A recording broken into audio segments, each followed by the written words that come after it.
सुश्री एक बहुत ही सीधी साधी लड़की थी। विवाह योग्य होने पर माता पिता ने रवि नामक लड़के से विवाह तय कर दिया, जो अपने माता पिता का इकलौता लड़का था। शादी धूमधाम से हुई और कुछ वर्ष बाद एक लड़के का जन्म हुआ। खूब खुशी मनाई गई। लड़का धीरे धीरे बड़ा होने लगा।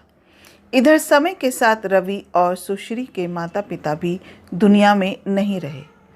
अजय नाम था लड़के का। धीरे धीरे 20 वर्ष का हो गया। स्कूल में टॉपर था। हाई स्कूल का रिजल्ट निकला तो फिर टॉप आया।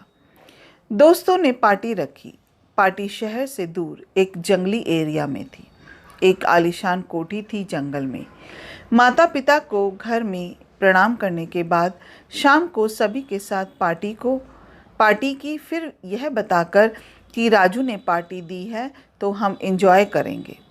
सुश्री व रवि ने सोचा चलो कभी कभी एंजॉय करने भी दो, रात दिन तो पड़ता ही है। कोठी में पहुंचते ही तेज़ म्यूजिक व मेज पर शराब की कुछ बॉटल थी। अजय ने कहा, यह क्या, म्यूजिक तो ठीक थी पर यह है क्या, शराब क्यों? तो राजू बोला, यार एक दिन की ही तो बात है, कौन सा पहाड़ टूटने वाला है। सुबह जब घर जाएंगे तो नशा उतर जाएगा। अजय काफ़ी मनोहार के बाद राजी हो गया। राजू बोला, एक गिफ्ट तुम्हें रात में मिलेगा, मना मत करना, एक दिन की ही तो बात है। यह दिन कौन रोज़ आने वाला है। 5 दोस्त थे। सभी ने पैग लगाए, सिगरेट जलाई और झूम कर नाचे। फिर थक गए तो अपने अपने रूम में चले गए। अजय जैसे ही रूम में पहुंचा, कुछ लड़खड़ाया तो किसी की कोमल बाहों ने थाम लिया। बहुत सुंदर थे वह स्पर्श। इसके बाद क्या हुआ अजय को ना पता चला और सुबह उठा तो देखा वह खूबसूरत नवयौवना तैयार होकर जाने वाली थी। अजय ने रोक लिया, कौन हो तुम? इतनी खूबसूरत हो फिर भी यह गंदा काम करती हो। तन्वी नाम था उसका। पलट कर बोली, हम लोगों को कौन प्यार करेगा, हमारी ज़िंदगी तो यही बनने वाली है। आज पहली बार आपके साथ थी, कल कोई फिर कोई। अजय ने उसे हाथ पकड़कर बिठा लिया। और कोई ना, यदि हमने आपके जीवन से खेला है तो हम आपको प्यार करेंगे, शादी भी करेंगे। तन्वी ने कहा, तुम्हारे माता पिता नहीं तैयार होंगे। अजय ने कहा, 1 वर्ष बाद हम बालिग हो जाएंगे, फिर तुम्हें कानून के रास्ते अपना लेंगे, कोई बाधा नहीं होगी। 1 वर्ष हम इसी तरह मिलते रहेंगे। अजय तन्वी के ख्वाबों में ही खोया रहता। झूठ बोलकर घर में घुमाने ले जाता, खूब पैसा खर्च करता, यहाँ तक कि फीस भी, नशे की लत भी लग गई थी। रिजल्ट आया तो क्लास में सबसे अंतिम नंबर पर था। एक दिन अचानक रवि की डेथ हो गई और सुश्री अकेली रह गई। कुछ तबीयत भी ठीक नहीं रहती थी। एक दिन अजय ने तन्वी से कहा कि अब हम बालिग हैं, किसी दिन कोर्ट में शादी कर लेंगे।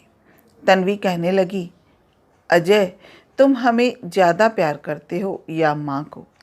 अजय ने कहा, माँ को। तो तन्वी नाराज़ हो गई।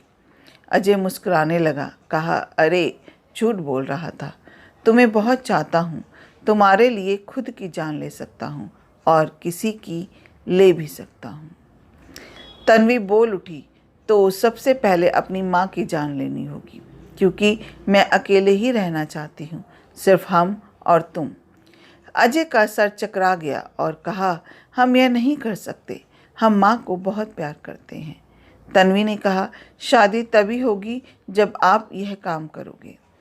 एक दिन अजय ने खूब शराब पी और माँ की मुंह पर तकिया रखकर उनकी जान ली और तन्वी को बताने गया कि चलो देख लो, तुम्हारे प्यार में हमने माँ की जान ले ली। ओह! तन्वी चीख उठी, क्या क्या तूने? मैं तो तेरे प्यार की परीक्षा ले रही थी कि माँ के कारण तू हमें छोड़ देगा, क्योंकि मेरा तो पेशा यही है जो तुमसे छिपकर हमेशा करती रही। हम लोग यदि शादी करने लगे तो कोठे खाली हो जाएंगे और तेरे जैसे अमीरजादे हमारी कोठी की शान कैसे बनेंगे। ओह!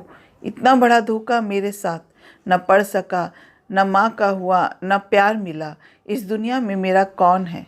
तन्वी हंस रही थी और एक लड़के का हाथ पकड़कर कोठी में ले जा रही थी। अजय घर आया और माँ की लाश को लेकर थाने पहुंचा और खुद का गुनाह कबूल लिया। जेल जाते वक्त वही कोठी की रंगीन शाम और वह दोस्त याद आ रहे थे जिन्होंने यह षड्यंत्र रचा था। वह सभी अजय की सफलताओं से जलने वाले लोग थे जिन्हें अजय दोस्त समझता था। उन्हें लगता था कि अजय इसी तरह टॉप करता रहा तो वह लोग कभी टॉप नहीं आएंगे, और यह खेल खेला जो अजय के आजीवन कारावास के साथ समाप्त हुआ।